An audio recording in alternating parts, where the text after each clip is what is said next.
You know, as a nation, we face one of the most difficult moments in our history, in my view. 4 historic crises all at the same time. The worst pandemic in 100 years that's already killed nearly 200,000 people and counting. The worst economic crisis since the Great Depression that's cost tens of millions of American jobs and counting. Emboldened white supremacy unseen since the 60s, and a reckoning on race that's long overdue. And undeniable acceleration of the punishing reality of climate change on our planet and our people, on the lives and livelihoods, which I'd like to talk about now.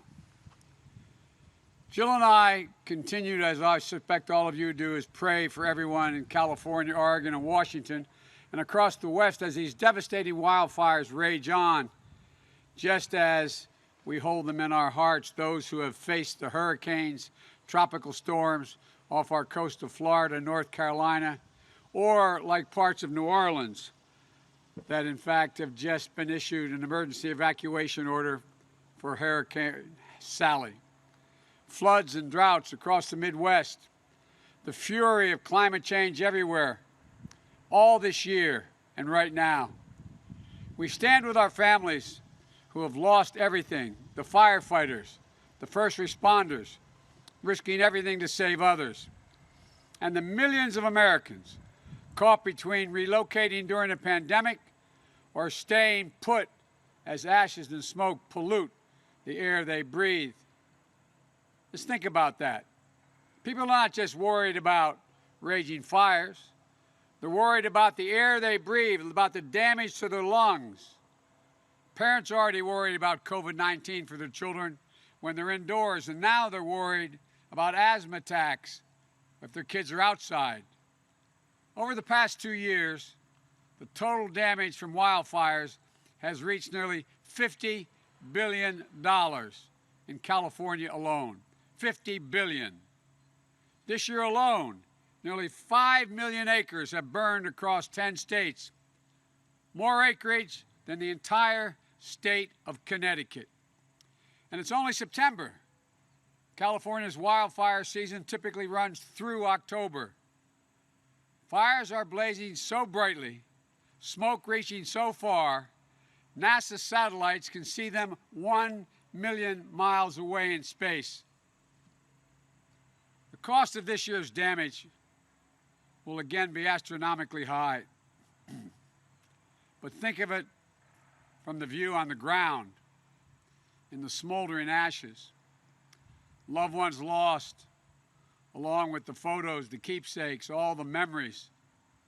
Spouses and kids praying each night for their firefighter husband, father, wife, and mother. Will they come home?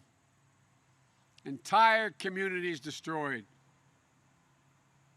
We have to act as a nation. It shouldn't be so bad that millions of Americans live in the shadow of an orange sky and they're left asking, is doomsday here? And I know this feeling of dread and anxiety extends well beyond the fires. We've seen record hurricane season, costing billions of dollars as well. Last month, Hurricane Laura intensified at a near record rate just before its landfall along the Louisiana and Gulf Coast. It's a troubling marker, not for just the increased frequency of the hurricanes, but more powerful and destructive storms. They're causing record damage after record damage to people's homes, lives, and livelihoods.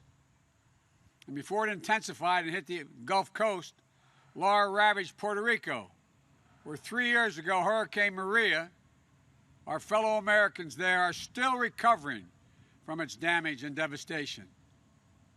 Think about that reality. Our fellow Americans are still putting things back together from the last big storm as they face the next one. We've also seen historic flooding in the Midwest, often compounding the damage delivered by last year's floods that cost billions of dollars in damage. Many of you traveled through the Midwest with me on that bus tour and you saw it. Hi, everyone. George Stephanopoulos here. Thanks for checking out the ABC News YouTube channel. If you'd like to get more videos, show highlights, and watch live event coverage, click on the right over here to subscribe to our channel. And don't forget to download the ABC News app for breaking news alerts. Thanks for watching.